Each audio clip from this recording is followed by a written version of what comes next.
Yo, yo, yo. Welcome to Starbucks with Donardo and Jim. I'm your host, Anthony Donardo. With me, we have Jim.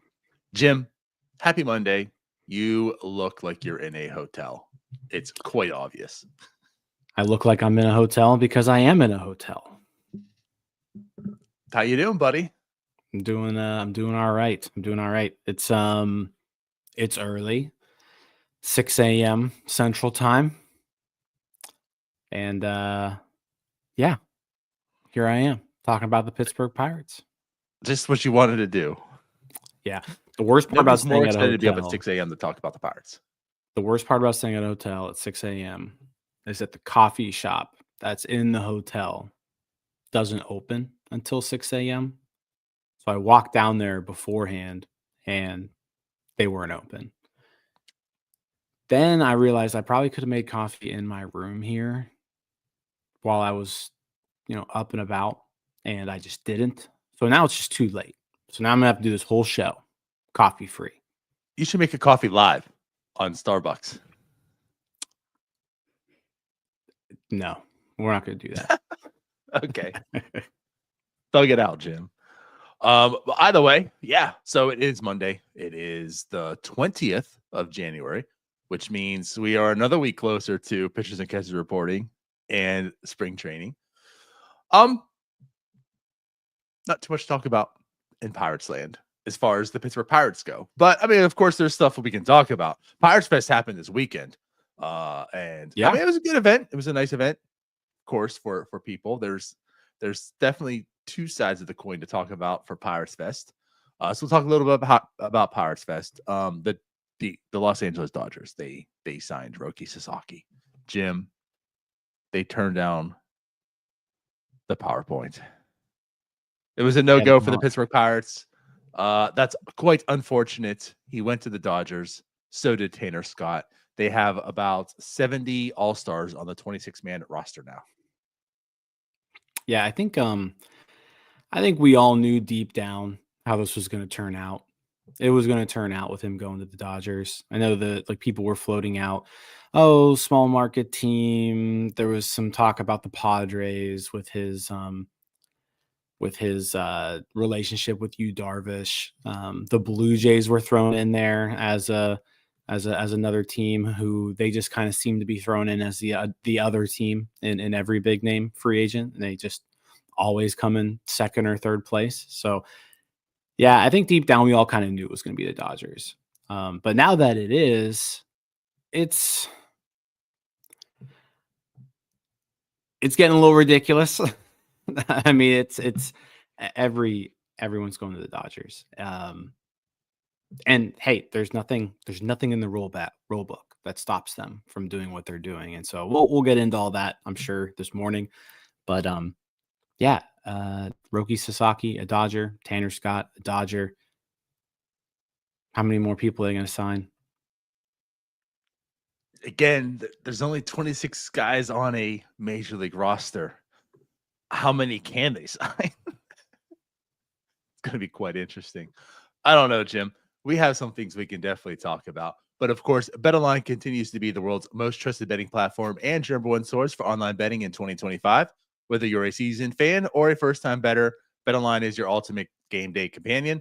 With the largest selection of odds on everything from football, the NBA, college basketball to NHL and UFC, BetOnline is the number one sports betting source for the new year. From touchdowns to three-pointers and hat tricks, BetOnline has you covered on every game, every play, and every win. BetOnline, the game starts here. So I'll tell you, man, I deep down was really rooting for the Blue Jays on the Roki Sasaki sweepstakes. I just thought it was going to that's just a really good fit. I can't get in his mind. I don't know what he wants. Clearly he wanted the Dodgers. And I mean, that's also a really good fit for multiple reasons. But, if you're thinking outside the box, what's a spot? I mean, the Padres kind of stand out, but I don't know. The Blue Jays just really made a whole lot of sense. Again, it's a whole other country. That's Canada. You got a whole country behind your back right now.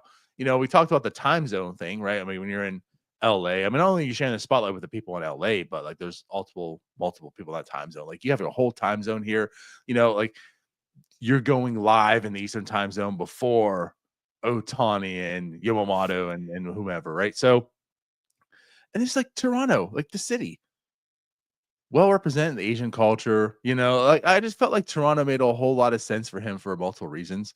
And it didn't happen. And I think Toronto thought like it was legit happening. Coming out, it seems as if I guess they were scouting him for like 3 years. They've built some really good relationships with him. They brought the house to like welcome him.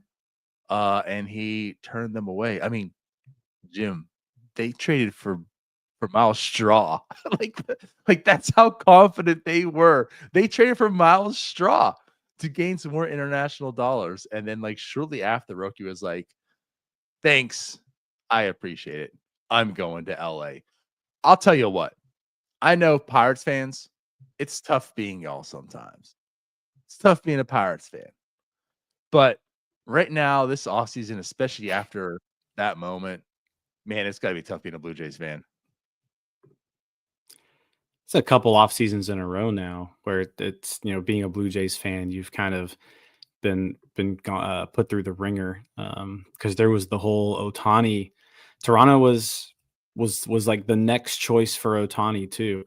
Even so much that I think it was John Morosi tweeted out that Ohtani was basically going to probably be a Blue Jay, and he was on a flight to Toronto to seal everything up, and the flight never happened. It wasn't a real thing. So yeah, being a Blue Jays fan, being in on both of those guys at the very end and not getting any of them, and then losing out to the Dodgers both times. Yeah, gotta be frustrating. I'm sure it's a different type of frustration that we're used to. We're frustrated because we just have no hope, right? Like, would you rather have no hope on any of these guys, or would you rather have some hope and just continue to be let down and let down and let down? I don't know. I guess we'll never really know that because we'll never be we're never the Right. second choice, right? Right. But if it's definitely a different kind of frustration that they're dealing with right now. And yeah, like you mentioned, it definitely I mean, Toronto's a good fit. It's the fourth largest city in North America, I think. Right, third largest if you count just Canada and the United States. It's there's a lot of people there, and it's an international city. There's a lot of stuff to do there.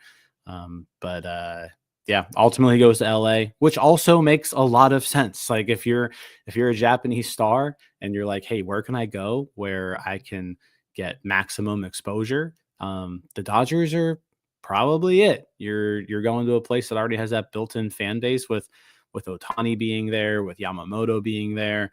And if you're the Dodgers, all you're doing is kind of strengthening that relationship that you've got across the ocean. And I mean, the Dodgers got to be Japan's team at this point. And if you're a Japanese baseball fan, what are you doing if you're not watching the Dodgers every night? Yeah, you're 100% correct. I mean, that's the thing. It was an investment. Like Ohtani was more than just Ohtani. Ohtani brings in Yamamoto. Ohtani brings in Roki Sasaki. It's very likely like that set up those two. Had he gone to Toronto, it's quite possible Roki could be there as well right now if they entertained it still. So yeah, like the whole Ohtani signing was like, again, that's a pure investment. Like it's much bigger than signing Ohtani to LA. And it's kind of proven its worth right now for sure. So like you mentioned, I mean, they have, it's not even just like the guys coming from Japan. Like these are very well potential stars. What we're talking about with Paul Skeens, like that could also be Sasaki this upcoming year. That's the type of pitcher he is. And you already have Ohtani. I mean, you don't have to go down the list. It's the LA Dodgers we're talking about.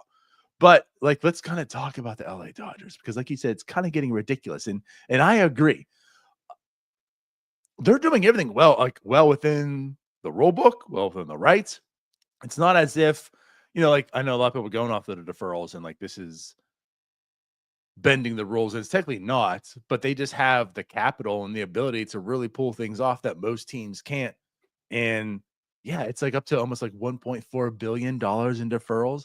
Someone tweeted out there, I saw that it's the deferrals are larger than the raised payroll the last 11 years combined. Like it's nuts. It's crazy. But the same sense, like This is an organization doing literally everything within their power to ensure they have a winning team. Like I know you can hate it, but you have to respect it. Yeah, I mean, they've got if you push it out to 2032, they currently have about $150 million in commitments for the year 2032. That's pretty far down the road here, and we still don't know what Tanner Scott's deal apparently is coming with deferrals, and I just don't think we're Yes. aware of what those are yet. Yeah, it's weird. It's weird. It's a weird situation to be in because I think up to this point, I've always been in the boat where, hey, like if you've got the money to spend it. It's good for the players. Like they're getting what they deserve. And I still obviously think the players deserve all the money they can get. Mhm. But I think we've kind of reached a point now where I think we're at the tipping point. Like there's going to have to be something that happens that causes this type of imbalance to not occur for much longer, because unless you're the Dodgers, unless you're arguably the Mets,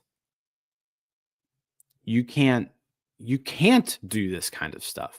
Like the thing with the deferrals is, yeah, you're deferring the actual payments, but you still have to prove that you have the money. Like Right. the Dodgers have to show every year that they've got this money like available to them. Like it's and there aren't teams out there that can just produce $1 billion in cash. If they can't do that. There's only 2, 3, 4 teams maybe that can do that league wide. Again, it's not something that it's allowed right now under the current CBA. The players are getting a lot of money by doing things this way. But yeah, like this next CBA, I have to imagine that there's going to be a little bit of friction between the owners of 26 to 27 other Major League Baseball teams that are like, hey, we don't want to deal with this anymore. Yeah.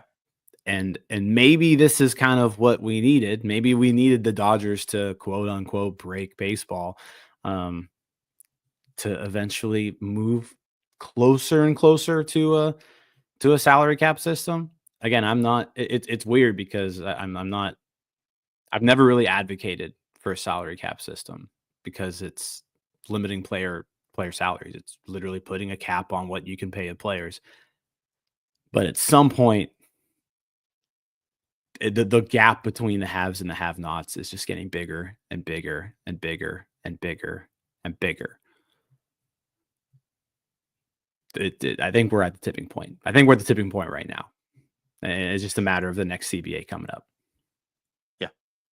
I agree. I'm kind of curious as well with all this. Now, getting back to like the Dodgers and like the deferrals, again, it's this isn't something new. Deferrals is something that's been happening for years. The amount of deferrals is what's kind of crazy. The amount of the deferrals, right? The money that's actually being deferred is really crazy. So it's like that's new. And I know I was on here earlier this offseason talking like, I mean, like kudos against the Dodgers, getting very, very creative and things. And like this is something that teams can do. And it's true. Like every team can do this to some capacity. That's what I mentioned. Like, I mean, like the Pirates, like maybe someone has to get creative. No one can do it on this level. No, but I don't know if I can even entertain 3 or 4 that can do it to what they're doing right now. I mean, potentially, but even those other 2 to 3 are like sitting here saying, geez, Yeah. maybe I can do it, but like that's tough, and like Steinbrenner might be saying, damn it, like I'm getting tired of this. So when you're talking about the CBA, I honestly think that is true. I mean, it's been player versus owner. We want more money, player versus owner. And all the owners are kind of like, we're kind of content. The Bob Nuttings of the world, and the Steinbrenners together are saying, you know what? Just everyone keep in line. Just do what we do. We all going to make money. We're all fine. I think you might be coming to a point where, I mean, the Bob Nuttings of the world still might be quite okay the next CBA. But think of the smaller market teams. I mean, the guys we love to compare to. Like, think of the Guardians, think of the Brewers, think of the St. Louis Cardinals, right? Think like these other teams that do tend to try a little bit harder, but are limited on funds, and they're the ones looking at the Dodgers. I don't know, man. I don't know if they're so comfortable anymore. Because, yeah, every owner to some level degree is still content that they're making money, but some seem to desire winning a little bit more over others as well. And now those Brewers are sitting there saying, "What's the point? What's the point? Like, we're trying. There's no way we're going to be the Dodgers. What's the point?" And that's why, and I'll expand upon this a little more because I'm gonna give you some time here. But like, that's why I tweeted out just yesterday. Like, as Pirates fans looking at the Dodgers, I don't care. I could care less about this. Like, this doesn't mean anything. You know why? Because you're out there not even putting a team that's better than third place right now. Like, worry about the Brewers, worry about the Cubs. That's what I said. Once you're at that point and you're worried about those teams and you're trying harder than those and you're out there putting a competitive team, then you can start focusing on the Dodgers. But like, you're not even trying to be better than third place in the NL Central. So like, who cares about the Dodgers? Try to put out a playoff team. But if you are the Milwaukee Brewers right now, what the hell? Like, we are kind of doing mostly everything we can to put out a competitive team with the limited, resources we have. What the hell, man? You're the St. Louis Cardinals. Like, you are revamping right now. You are retooling to some level of degree, right? But like, you've done everything in your power to make St. Louis a baseball market, and be able to afford contracts like you have. And now you're just like, what the hell? What can we do here? I think there is going to be more of owner versus owner now come this next CBA. And I'm kind of wondering if the Dodgers kind of foresaw this as well. And that's why they're kind of going all in right now, because it's like, you know what? We're about to break baseball, so let's break it. Because we ain't going to be able to do this stuff in 3 years. So let's get it all in now. Yeah.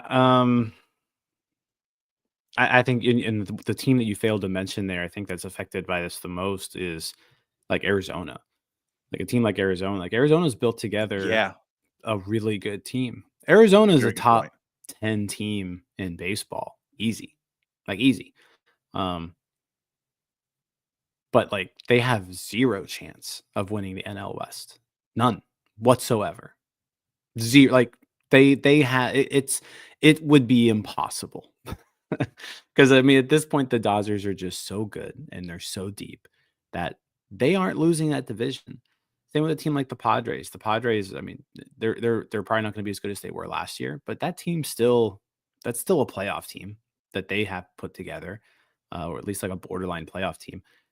And same thing there. Like, right now, the Dodgers are winning the NL West. Like, no matter what. I mean, it's just their roster is too deep.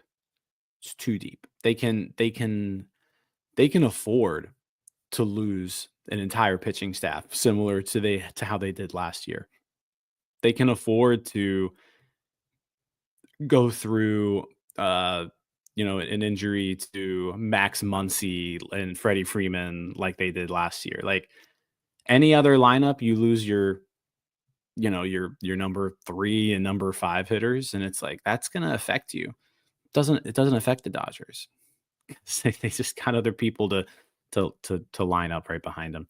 Now, they won't be the same caliber of those two guys, but they've got enough other guys that are just as good and they're MVPs that right. Like, losing them doesn't really affect them all too much. Like, you got to win 95 plus games to win your division, and they're going to win 95 plus games whether Freddie Freeman plays a game at first base or not. Like, Freddie Freeman could take the regular season off.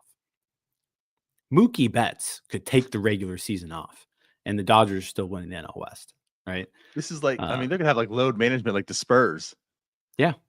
I mean, you look at their rotation right now that Sasaki's in there, and Like, I don't know how you even figure this out, because Snell, Yamamoto, Glasnow, Gonsolin, Sasaki, Dustin May is healthy again. Ohtani is going to be healthy. Like, they've got 7 starting pitchers that you could argue are all aces. Like, Jim, that's kind of where we're at right now with them. Jim, And it doesn't matter what happens in the regular season. They're the NL West champs. you're Bobby Miller. You become a top prospect. You have an amazing season, and then you have a really bad year. And then you see what happened right now. It's like, Jesus, I had a bad year, guys. He's like now the 9th starter. Yeah, Bobby Miller's like number 9 on the depth chart right now.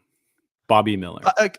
It's funny. I mean, we're talking about this in an outside perspective on other teams, but like, imagine being Bobby Miller right now. Like, damn it, I just had a bad year. Give me a chance. Do you see all the promise I have? And now I'm nowhere making this team. I'm gonna have like 50 innings pitched next year. Damn it. Why'd I screw up so bad? Yeah. But then again, like, that's crazy. Any other organization Bobby Miller's on, it's like, well, hey, listen, like, we know he's good. He had an off year. He's gonna bounce back. He's in our top 5 easily. And now he's the Dodgers like number 9. Like, hey, we don't mess with you. You had a bad year. We want this Cy Young winner. And this potential Cy Young winner. He's going to be one of the first cuts in spring training. Like, it's going to be that kind of thing, which is just nuts. And Nathan says here in the comments, I feel bad for any top prospects they have. And that's even been the case before they went on this crazy spending spree. Like, their prospects, they just never really needed them. Now, they've been good at developing guys, and once they get there, they contribute, but they've never really like had to rely on their system. It was just there as like a really good backup. I mean, you saw what they did with Gavin Lux, right? Like, it took Gavin Lux a really long time to really get a starting role. And even once he finally got him, they're just like, we don't really need you anymore. We'll go sign this other guy. Andy Pajes had a really good rookie season, and was like, for a young outfielder, like any other team, you have a 24-year-old Andy Pajes coming off of his first taste of Major League ball. He showed you some power. He had a 100 weighted runs created plus. He can play center field. Like, any other Major League team is like super excited about Andy Pajes next year. Right. And he's the Dodgers' 4th outfielder now. The Dodgers doubled up. They brought back Teoscar and brought in Conforto. Yeah. So it's what? It's wild. Yeah, it's crazy what they're doing. I don't know how much longer we can really just kind of say the same things over and over again, but it's a situation that I can't even fathom the Pirates being in. Like, the Pirates would never be in a situation where, let's take this young guy who had a good rookie year and bump him off the depth chart just, because we can. We're having conversations about Jack Sawinski. He's still young. He has that power potential. Maybe that's why they don't get a right fielder. And they have Bobby Miller as their 9th starting pitcher. Well, you kind of look Again, like that perspective. Yeah. Like, their Jack Sawinski is probably like, you could put James Outman in that category. Like, James Outman had like a good start to his career, kind of faltered, and now it's like James Outman's nowhere to be seen on this depth chart. It's like, good luck with the rest of your career, buddy. You're not in our plans anymore. James Outman is kind of their Jack Sawinski, but yeah, James Outman's he's not on the radar anymore. 790 OPS. He was 3rd in Rookie of the Year behind Corbin Carroll and Kodai Senga. 3rd. And like you said, who even knows who is he these days? Not good enough.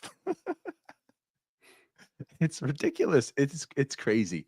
It's laughable crazy in that sense. But like, in all seriousness, I'm kind of with you also in like that level of I don't know if I want to see a cap or not.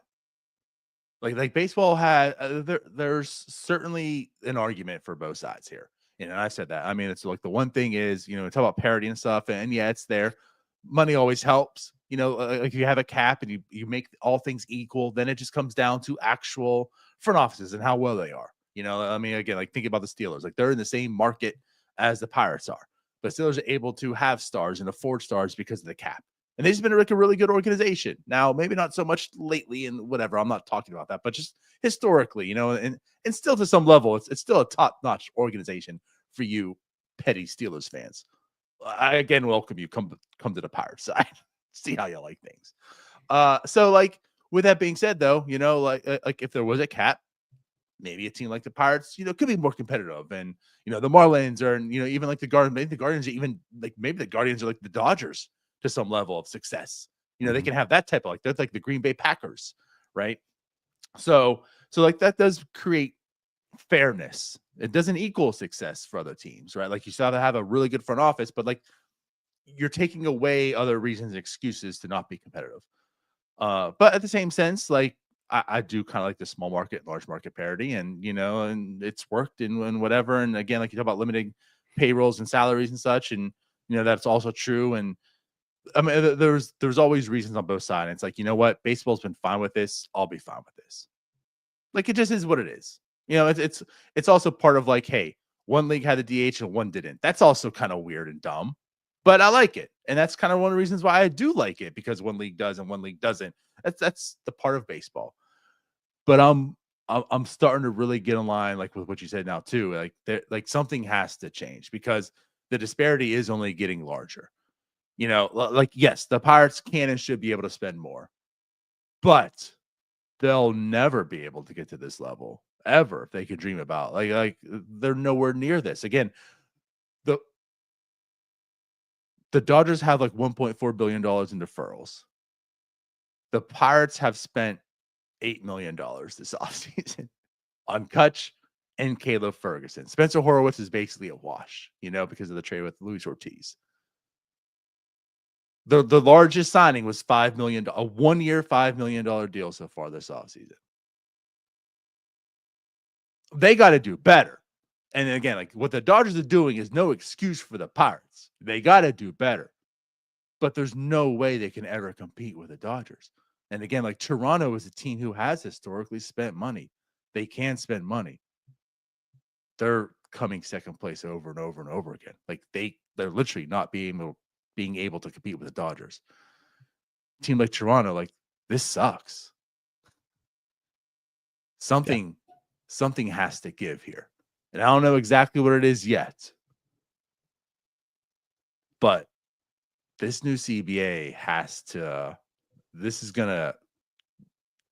something has to happen with this new CBA. Like you said, whether it's a cap, which I think we might be leaning towards, or some form of it or something. But like, yeah, this is very lopsided at this point in time.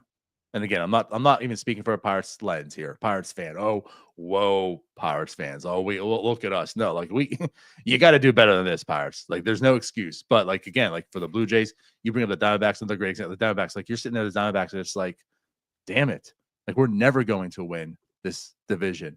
And here's the thing too. It's not as bad right now because you don't play as many in division games. But like if all you're doing is fighting for a wild card and you got to play the Dodgers over and over and over again, you're also putting yourself at a disadvantage because other teams get to play much easier teams in their division to raise up their wins total. But like you take 12 losses to the Dodgers because of the Dodgers, and now you have 83 wins, and a team like, the Cubs get to beat on the Pirates and the Brewers, and like this team in this division, they have like 80, 87 that year. Like you're like, damn it, like what the hell? This ain't fair. Yeah. I think the next CBA is going to be interesting. I mean, nothing can change obviously until we get to that point, but once we get to that point, I am very curious to see how it plays out. You're gonna have a lot of stuff to deal with when that happens. Like you're gonna have the RSN uncertainty to talk about. What's that gonna look like? How's that gonna be spread about the league? And then, I mean, I think this has to be some sort of topic that's addressed. Is what do you do about this? Because I don't know if you can continue it. I don't know if you can continue to operate like this. Right. It is funny. And he's even tweeted about it a bit here, but like we were talking about Steve Cohen and how he's breaking baseball. And Steve Cohen's looking at the Dodgers like, what the hell? It's crazy. It's quite insane.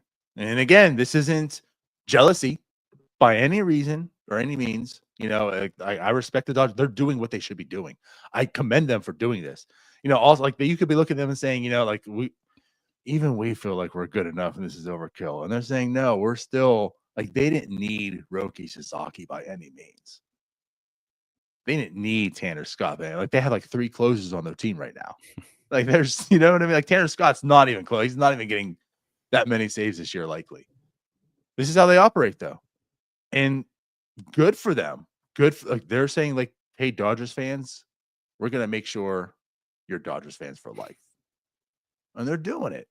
I respect that. They're not letting up. They're putting their foot on the throttle and saying, keep going. More. And they should. But yeah, I just looked at their bullpen. Their bullpen's insane. Their bullpen is insane right now. Tanner Scott, Michael Kopech, Blake Trinan, Evan Phillips, Alex Vesia, Ryan Brazier. Say the last name. Anthony Bonda. And then Anthony Bonda. I love it. I love it. And then, like, you've got to imagine, like, some of these starting pitchers. I mean, Dustin May doesn't have any options left. So Dustin May in your bullpen. Are you optioning Tony Gonsolin at the start of the year? You know, just because, like, he has an option? I don't know. Like Tony Gonsolin, who has a career 3.19 ERA and 79 MLB games, 71 starts. Like these are electric starting pitchers just up and down their depth chart. And some of them will either start the year in AAA or be in their bullpen. Yeah. Like, and again, that's what we're dealing with. Tony Gonsolin is in your rotation. Like no matter what team you're on. And right now he's probably getting option. Like that. They have that ability, like they have, and they kind of done that to some level. I mean, they play the 10-day DL quite nicely with their pitching staff. And again, like they can afford to do it. They have tons of pitchers. They utilize that. So yeah, like, yeah. I'll say this. This is Vanilos y Tinta, a salary floor, but not a cap. The Sasaki saga proves that a salary cap will not make any difference. And I just gotta argue this fact and say, you know, obviously any salary cap system is going to come with a floor. That's just how it works. But also, like the Sasaki thing, I think did prove that. I mean, the Dodgers just won in that regard. Everyone had a level playing field when it came. Like Sasaki was the one guy where it was like, hey, everybody come and give us your offer. You all have similar packages to send us. The Dodgers just won. They ended up being the best fit. Now you could say that what they've been doing up to this point, it kind of nudged them to be the best fit, but like every team could have signed Sasaki for the same amount of money the Dodgers signed Sasaki for it. So I'm going to argue and say that a salary cap will make a difference because you see it in every other North American sports league. There's a reason why the Penguins have been able to keep Sidney Crosby there in his entire career. It's not because he loves Pittsburgh, right? It's not because this is where he was drafted. It's because it's a salary cap system and the Penguins are able to afford to keep their stars. Yep. There's a reason why the Green Bay Packers that basically play in a small village, you know, that you know basically has running water, you know, at this point. No offense to Green Bay, I'm sure it's a pleasant little town, but like that's what it is. Like Green Bay is a pleasant little town, and the Green Bay Packers have thrived for decades. There's a reason why that happens. Talk shit on them, Jim. Yeah, or in the NBA, like there's a reason why the Milwaukee Bucks can afford to keep Giannis around. Like it's because there's a salary cap system. So I'm not even gonna accept an argument that says a salary cap system isn't going to work, because we've seen it work over and over and over and over and over and over again in every league that's not Major League Baseball. It's just, my argument with it is, is it the right thing to do? And I've never been closer to the answer of that question being yes. I've never been closer to that. I think there's the players union. If it goes to that, like they've probably, especially if they can kind of pit some owners against each other, they probably got a little bit of a good deal to play with. But yeah, I've never been closer to advocating for a salary cap system than I am now, just because it would work. It would work. Yeah. No, I think a lot what you said is quite fair. I will just kind of argue a little bit more.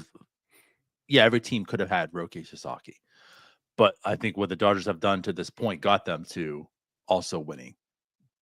So, like, had there been a salary cap in place and all things are fair, they probably don't have Ohtani and Yamamoto and like on a list of all these players, that attracted him. Maybe Ohtani's a Blue Jay actually, and now, you know what I mean? The dominoes come in place, and now Roki is in Toronto, or maybe he's somewhere else completely different. I don't know. So I think like that certainly has an impact. What the Dodgers were able to do to this point made things unfair, even when things were fair. But yes, all things are fair when it comes to international. So like it doesn't come down to money. It doesn't come down to who has the most bucks.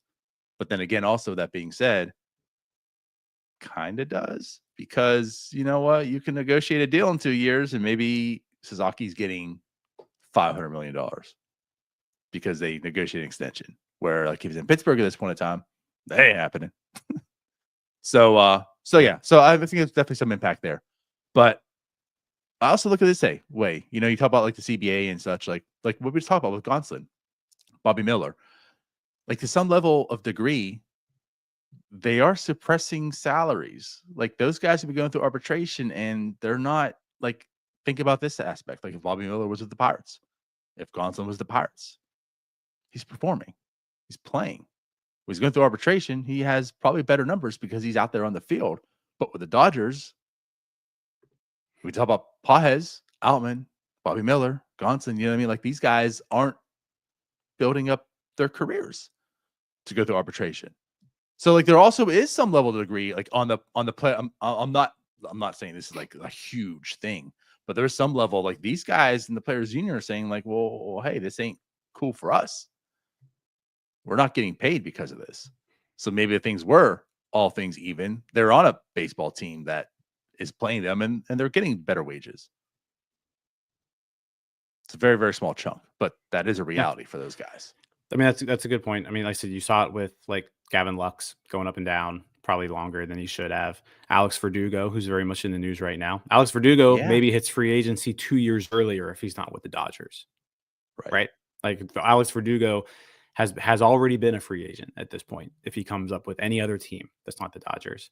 So I think Ethan says, everyone would rather complain about the Dodgers instead of teams not trying. We're not saying that. Like teams need to try more. Yeah, the Pirates need to try more. That's quite literally what we did say. Yeah, we've had that conversation multiple times. It's just I mean the Dodgers do things quite a bit different than what we're accustomed to. Right. Like I said, it's not the Pirates that I feel for. It's the Diamondbacks. It's the Brewers. Right. It's the Cardinals. It's the Blue Jays. Yeah. And I think those are the owners that, that type of team, that type of owner is going to be the ones that are going to be more vocal now because they've kind of been fine. Things are kind of okay. We're all good. Now it's like, what's the point of us trying? Because we are. Yeah, I think it's a good point. Is there are teams that are trying. Mm-hmm. You just mentioned a few, and yeah, if I'm a fan of those teams, I'm upset because hey, we're doing the best we can. Like the Diamondbacks are pushing their limit. The Padres push their limit. Even the Padres do a lot. Yeah, you see these teams like there are teams who are pushing their limits. The Pirates are not one of those teams. So like yeah, when I'm having this conversation, I don't feel bad for the Pirates. maybe go and do something serious, right? And then I'll start feeling bad for you. But right now, yeah, the conversation, it can be both. Like, we can have both conversations at the same time. Teams need to be doing more, but also like we need to have a conversation about what the Dodgers are doing. Right. And again, it's not a conversation about what the Dodgers are doing because they're not doing anything wrong. Like, no one here's saying the big bad Dodgers are doing anything wrong. This is a problem that Major League Baseball is eventually going to have to deal with if they want some semblance of parity. Yes. Agree. All right. Anything else you want to add to that? No, we talked about that longer than I thought we were going to. Same. Yeah. So again, as mentioned, PIratesFest happened this weekend. We'll touch on some things here. We were kind of interested on the parody of PIratesFest because we knew there was going to be a protest, and there was, and it seemed like that was the first thing that happened in the Q&A. Immediately, like, sell the team chance happened. Pirates shut it down really quick, and that was pretty much it. But yeah, they're outside. Not a whole lot of noise, the protest, but that did happen. Inside, they had Ben Cherington, Travis Williams, Derek Shelton, all answering questions. We had some questions, and of course, it was a lot of the stuff you would probably assume. So nothing groundbreaking. But as anything Pirates, nothing goes smooth. I mean, yes, we did have a protest. They spelled Andrew McCutchen's name wrong on his name tag. That went crazy. And I loved Kutch the next day. And also the Pirates entertaining it. I mean, they you know what?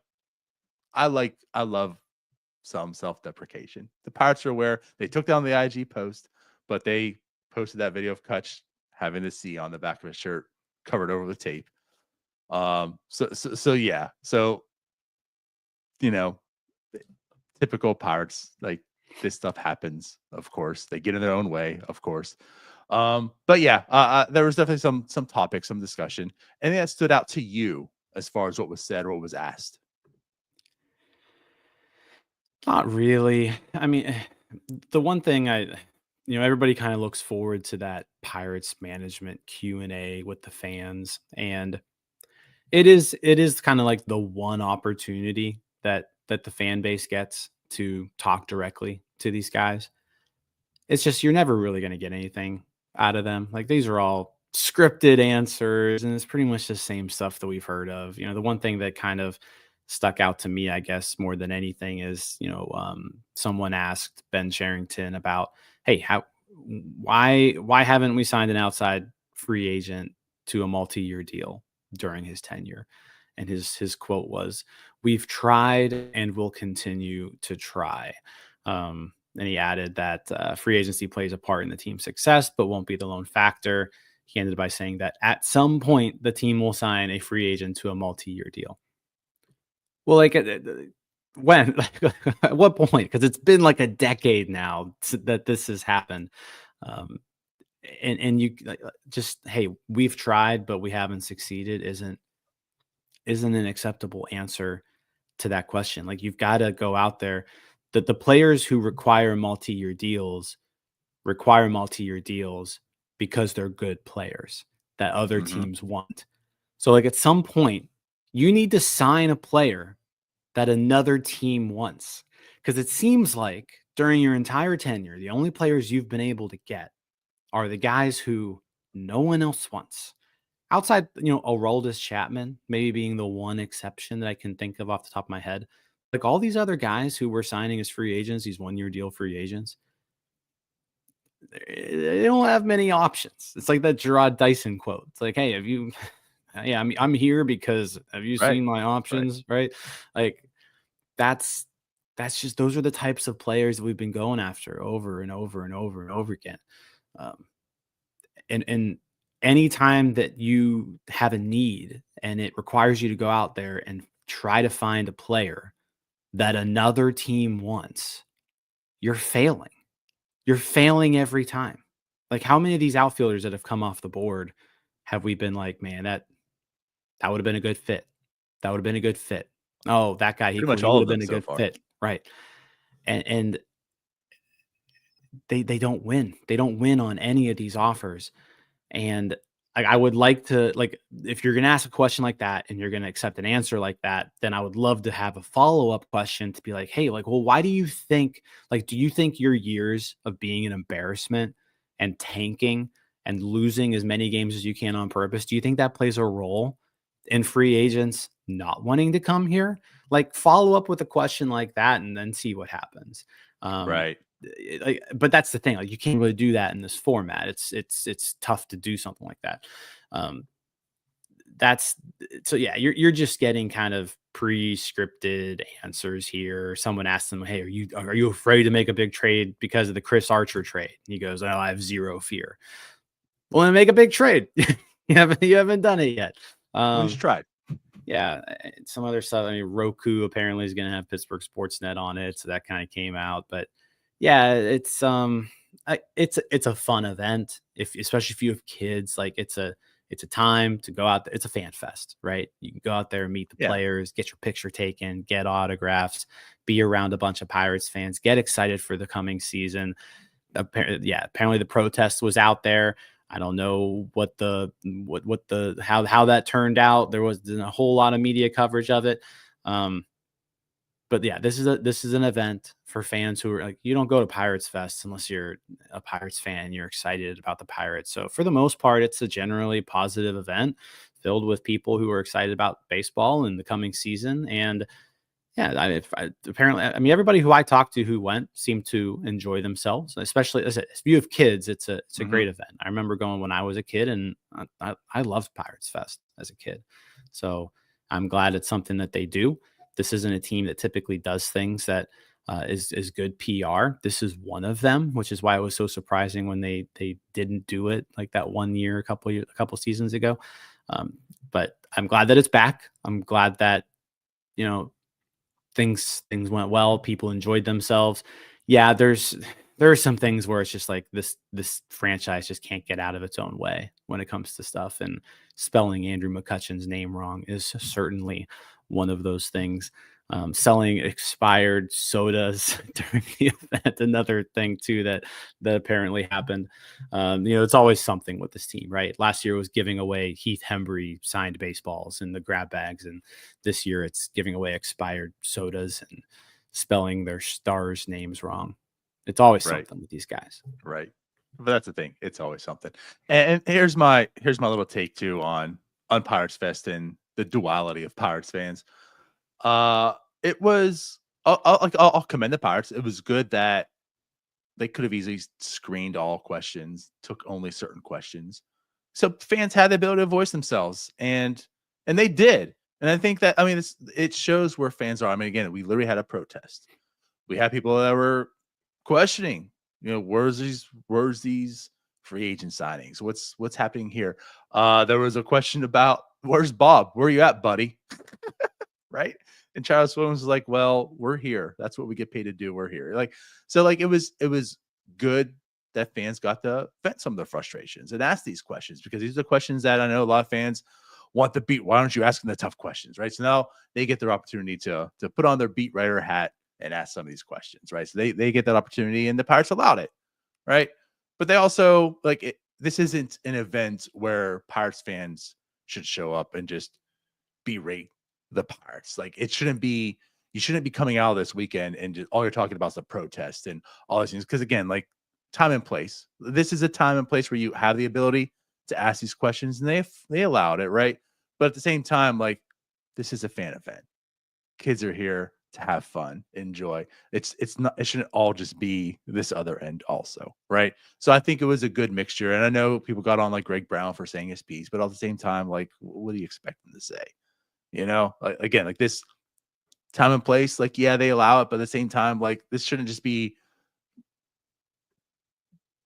I was gonna say some things. I'm holding my tongue on the things I want to say, but you know what I mean? Yeah, this shouldn't be known for an uproar of fans with pitchforks and going at the Pirates. It's a fun fan event. It should remain that way. If you want to see it in 2025, you want that side to be remembered, right? But you have the ability to ask those questions. So it was good. I think it was fair all around in that sense. But yeah, again, like, nothing really was truly answered. It just is what it is. It just kind of shows, again, like, who Ben Cherington is to some level of degree. You know, like we try to. Great answer. Great answer. If you're the Blue Jays, I accept that. I see you try. I hear you try. It sucks because damn it, we're trying. But like as a Pirates, are you really trying? And if you're trying, why are you failing so much? Because that's a fair question to ask Toronto. Like, okay, like we'll look inward. Why are we always coming second? Why are we always failing? But at least they're always in it. You know, if you're the Pirates, and then yeah, like there's a follow-up question. Like, okay, so why are you always failing? Because I don't care that you're trying. I care that you're putting out a good product. And so far we haven't gotten that. And I'm trying to put out a good product. Doesn't deserve a job. Right? Trying doesn't earn you a job anywhere. We want to see results. So where are the results? And why haven't we seen the results? And what are you going to do to change that to ensure you get good results going forward? And yeah, we don't get any of that, unfortunately, but you're right.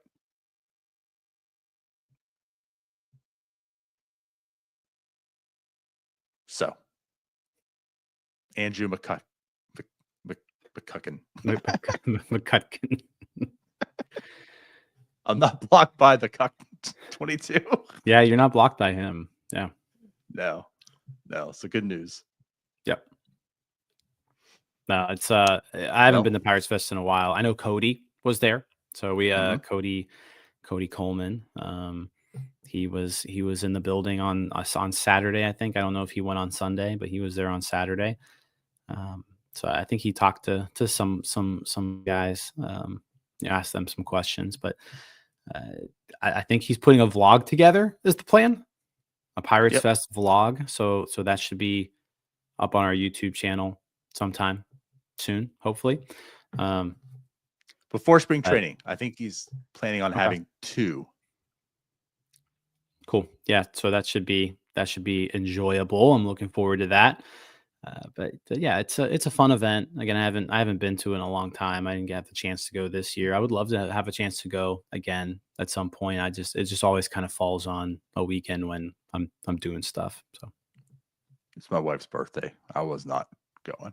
Oh, it's funny because she saw pictures and she was like, "Oh, why didn't you go?" I'm like, "Yeah, nice setup." I didn't go because of you. And if I did go, you'd be yelling at me right now. So I don't want to hear, "Oh, that looked fun. Why didn't you go?" No, I'm not falling for this. But yeah, I've actually never gone. But I mean, I would certainly go. I think we could definitely make an event of it if we did. But Cody was there, so we were represented well. We had Cody. There we go. Well represented, one person. But yeah, he thought it was pretty fun too. So we'll find out what footage he got, what he did, and go from there. So, Jim, you ready to get your coffee? I'm ready to go get my coffee. All right. How about it's January 20th, basically a month from today, February 22nd, Pirates' first spring training game. We'll be down there. We'll be doing the pregame shows again from LeCom, just like we were last year. So I'm excited about that. I don't know if we've announced that officially on the podcast yet, but so I'm doing that. I think we've said it twice now. Okay. So I appreciate you for watching. Maybe it was last week when I was out, which you also got that wrong. You said I was in the Dominican Republic last week. I thought you were scouting. Yeah. I thought you were trying to close some deals. Yeah, I was not in the Dominican Republic. Yeah, I need to. Gosh, I'll be on the road a lot here these next few weeks. So we'll be doing a lot of Starbucks from hotel rooms the next couple of weeks. Yeah, which is probably good because my ceiling still has holes in it. There you go. It is good. It is good. But no, I'm with you, man. I am so excited. He's 22nd through the 1st. We'll be down there. There's 4 home games, so we'll have most likely 4 pregame shows. That will be at LeCom 4. So again, like if you're going to be at LeCom, you're going to be at Pirate Games during that week, we'll be there. We'll be set up right behind left field, I'm sure. Or sorry, right field, as we were last year. So I'm excited. I love spring training, what we do, and it gets more fun every year. So yeah, good stuff. Looking forward to it. Pitchers and Catchers report quite soon as well, the 12th. So we're getting there, just a few weeks away. They're about 3 weeks away now. Yeah, this is exciting. We don't have really a roster yet that we're excited about, but it's coming. We're getting closer to when that roster will start playing baseball games. I think Ben had a quote that said that the roster will be improved from its current state by opening day. Technically speaking. I think he said something like that at some point. He did. And again, technically speaking, you signed one reliever. This roster is better. It's better, Jim. That's true. Yep. Let's get out of here. Yeah. We will see you guys later. Of course, this Wednesday, NS9 Live, Friday, The Point. Hopefully some emergency podcasts. Hopefully. So we all thank you for watching, subscribing, joining, listening, however you consume us. We appreciate you. TikTok's back. We'll see you guys later. Bye-bye. See you guys. All right, that wraps up this episode of North Shore 9. Thanks so much for tuning in. Whether you're listening on the podcast or catching us on YouTube, if you enjoyed the show, please give this video a thumbs up and don't forget to hit that subscribe button if you haven't already. It really helps us grow. And if you're listening on the podcast, a quick review goes a long way in helping others find the show. Plus, be sure to tell a friend about us. There's always room for more here in the NS9 community. And for those looking to support us a little more, consider joining our Patreon, become an MVP member, and get exclusive perks while helping us continue to bring you more of the Pirates content you love. Thanks again for all your support, and let's go Bucks.